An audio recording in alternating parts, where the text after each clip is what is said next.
कारकुन जहाँ जहाँ भी हैं उन्होंने ये बिल्कुल भी गिव अप नहीं करना, लेकिन मुश्तिल नहीं होना,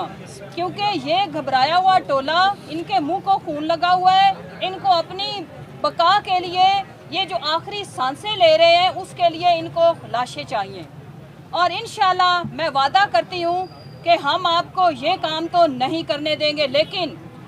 ये जो प्लास्टिक की चलती फिरती दुकान और वो जो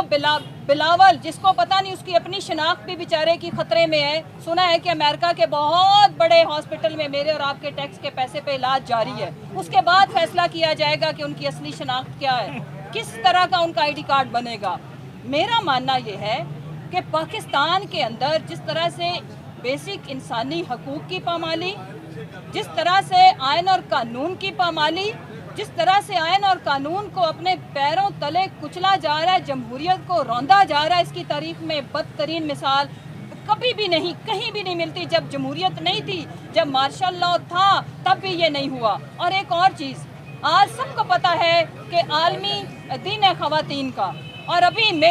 हमारी जो कारकुनान है वो आ रही थी, उनको ना सिर्फ इन्होंने हरासा किया, उनको डराया धमकाया और उन्हें पुलिस वैन में डालने की कोशिश भी की। तो मरियम प्लास्टिक की दुकान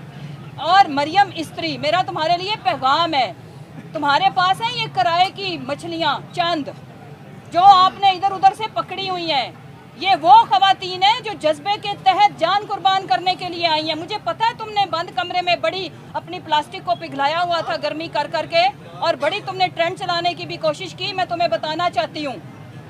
जो आपके अगले पिछले हिम्मत है, तो ये जो आवाम का समंदर है उसको रोकने की हिम्मत करके दिखाना। हम कानून की बालादस्ती की जंग लड़ रहे हैं। आज इन्होंने अपनी वाज़ेह शिकस्त का ऐलान कर दिया, ये फैसला करके, ये फैसला रैली ख़त्म करने का ये वाज़ेह सबूत है कि ये ख़त्म हो चुके हैं, ये अमली मैदान में हमारा मुकाबला नहीं कर सकते। और ये चूँकि सियासत में चारों शाने चित किया इनको खान ने, अवाम ने, और अब ये क्या कर रहे हैं, कभी चूहे किस बिल में घुसते हैं। वो जिसको चूहा सही कहना नहीं आता वो कह रहा था अल्लाह की शान, जिसके बाप की कमर दर्द कभी ठीक ही नहीं हुई, मेरी मुराद बिलावल, और वो